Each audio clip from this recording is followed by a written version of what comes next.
Now, President William Ruto, speaking to Al Jazeera, made several claims about Kenya's economic performance, agricultural recovery, education reforms, and healthcare expansion, painting a picture of a nation on the rise.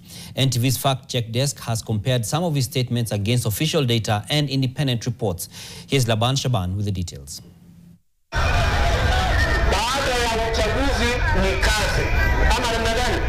Scenes of a man and a campaign that was popular, endearing to the masses. Speaking to the pulse of the beating hearts of a hurting nation. And the promises, pledges, crafted narratives with oratory skills to boot. So William Samoei Ruto became Kenya's 5th president in 2022. Just over 3 years and numerous dynamics later, the head of state scores his performance an A grade. I did make commitments to the people of Kenya, huge commitments, many pledges. And it is the basis upon which the expectations of the people of Kenya have been very high. Have I met those expectations? I can confidently tell you that on a scale of 1 to 10, I have done 8. In an interview with Al Jazeera English Talk to Al Jazeera Show, President William Ruto claimed, among other things, that he has fixed the economy, citing some data to boot. I have fixed the economy. Kenya is now listed as the 6th largest economy in Africa because of the steps I have taken. And our stock exchange was voted the best stock exchange in Africa. According to the International Monetary Fund's October 2025 outlook, Kenya's nominal gross domestic product stands at $136 billion, ranking 6th in Africa, just behind South Africa, Egypt, Algeria, Nigeria, and Morocco. The president's assertion by the cited data is true. Regarding the status of the Nairobi Securities Exchange, for 2024, a review of the 10 African stock markets covered by the Morgan Stanley Capital International Emerging and Frontier Markets Indices shows that the NSE was the top in dollar-denominated returns, with a return of 65.3%, well ahead of Cote d'Ivoire at 34.9%, and Mauritius coming third at 26.3%. This is likely what the president was referring to. In the first half of 2025, the Nairobi Securities Exchange delivered a $21.6 return, ranking 5th among African markets on the MSCI Frontier Indices. It trailed Morocco at 37.6%, South Africa at 27.4%, Cote d'Ivoire at 25.5%, and Senegal at 21.9%. According to the analysis by the MSCI on Frontier and Emerging Market Indices, the NSE recorded the 3rd highest dollar returns in Africa by September 2025. Specifically, Kenyan investors achieved a return of 38.4%, trailing only Morocco and Nigeria. The president also said maize production has increased, claiming he has also fixed agriculture.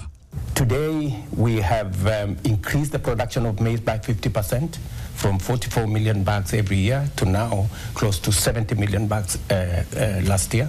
While maize output indeed rebounded after the drought years, official data from the Kenya National Bureau of Statistics shows production rose from 34.3 million bags in 2022 to 47.6 million in 2023, a 38.8% increase. The figure of 70 million bags referred to a projected target, not an achieved result, while the 44 million baseline is from earlier years, not the immediate past season. In short, production is recovering, but the numbers have been stretched. On education, the president is boasting on the international stage that his administration has ramped up the number of teachers in the country. We have fixed the education system. The education system was in shambles. I've hired 100,000 more teachers, built 23,000 more classrooms, and rolled out a new student funding model that now has made all our universities sustainable. Statistics from the Teacher Service Commission show around 76,000 teachers have been recruited so far. The 100,000 figure is a target not yet met.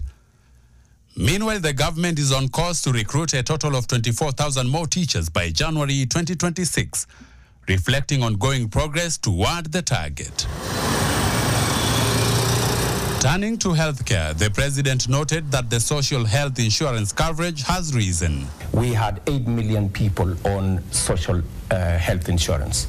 Today we have 27.2 million people. That claim is misleading. While 27.2 million people have registered under the new Social Health Insurance Fund, this figure represents enrollment rather than actual coverage, a critical measure of access. Active contributors, those making monthly payments, range between 4 and 6 million. While digitization has boosted registrations, universal health coverage remains elusive due to the low number of actual contributors. The other thing protesters talk about is what human rights groups call enforced disappearances. 2024, it's reported more than 80 people, critics of the government, disappeared. You've got them? I can tell you, none of those people. I have told them. I have told people who claim that so-and-so has disappeared to step forward and tell the country who are these, when were they abducted, and many of the stories that you hear are people who when you tell them to come out, they don't. They just want to make general statements. The Missing Voices annual report of 2024 documented a 450% increase in enforced disappearances compared to the previous year, with 55 cases recorded, many linked to anti-protest crackdown. The KNCHR reported 82 alleged forced disappearances since June 2024. And I'm telling you, we are coming from a dangerous background where, forget about people disappearing, where bodies were recovered from all manner of places in the past. Today, there are no incidences of Kenyans that are executed. I committed to the country that I would stop it, and I did. Human rights groups, including Amnesty International and the Missing Voices Coalition, published reports in 2024 documenting tens of unlawful killings and excessive use of force by police during the youth-led Gen Z protest in June and July 2024 and 2025. The government-mandated Kenyan National Commission on Human Rights recorded 60 deaths during this protest. Do solemnly swear. Do solemnly swear.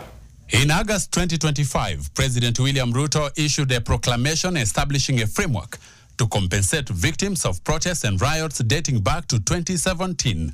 An 18-member panel, chaired by Professor Makau Mutua, was sworn in to oversee justice and compensation for affected civilians and security officers, a move seen as a de facto acknowledgement of state involvement in these incidents. Laban Shaban, NTV.